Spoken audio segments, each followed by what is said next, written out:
Your brother leaves an empty seat between you and him when you both settle down near the back of the movie theater. This quality time was his scheme, but you're surprised he doesn't sit at the other end of the aisle. He's usually embarrassed. It's his own big sibling baggage. If he's jealous or proud or whatever it is, it yo-yos between his little outings and his outbursts and months of silence. But something about his posture is too calm and too certain. The realization that today he actually means to kill you creeps up the back of your neck like a spider. You're hardly surprised. Even when you were children, he distrusted you. It was not that you were different, not yet. It was how open you seemed to the possibility, how unconcerned with difference, and so you were satisfyingly beat, cried quickly and often, and never hardened to his games. The theater is a treasure, one of the few entertainments still open in a real space since the big floods. It's all volunteers, geeks, hobbyists, folks who could tolerate the collapse of society but would lose it without proper cinema. You didn't call it the end of the world. You said the muck had always been there, only risen to the ankles of the ruling types, and now suddenly life as those below had always known it was an apocalypse. Your brother had just finished law school then, and he mocked you for being naive, for trying to appear wise by saying things that sounded deep. You said you were not pretending. He sneered. You said the water was literally deep. He punched you in the neck.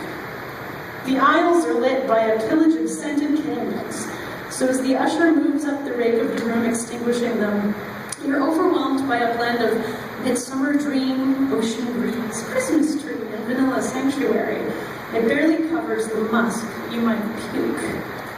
The projectionist arrives just as the room goes dark. She stomps up the stairs into the booth and hops on the stationary bike rigged to propel the reels. You kick off your shoes and wriggle from your jacket, and your brother leans across the empty seat and smacks you right where he punched you years before. You provoke him, stretching out the arcs of webbing between your fingers and toes, revealing the fatty glisten of your thickening skin. You grin like a predator. Your teeth, a little more like chipped razors than teeth. Your eye sockets, more purple and sunken and harder to find the people within. He'll never admit he's afraid of you. He'll say you want to be a victim, that you refused treatment because it was he who suggested it, and then you're ungrateful. He'll say you were never nice to Mom. You'll say he's just like her.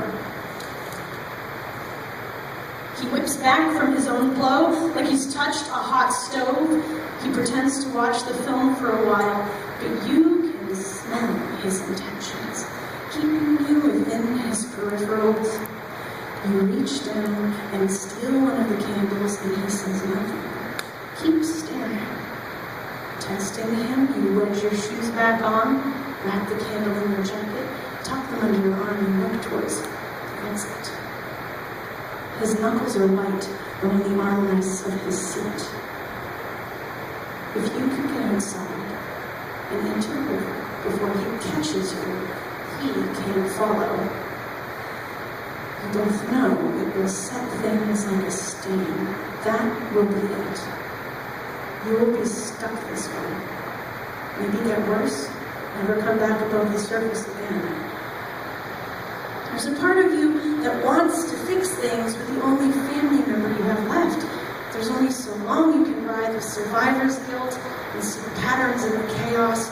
Sometimes blood is not enough, though. Sometimes to be stubborn is your instincts and not your ego. He is stronger, but you can move forever without stopping. He will never change, no matter how much you do or do not. He may prefer a living sister, or he may prefer a dead sister to a living freak. You take your chance and dash for the exit. As you push through the swinging door, you look back and you see him in the flickering light, counting to 3 under his breath, giving you a head start. Thank you.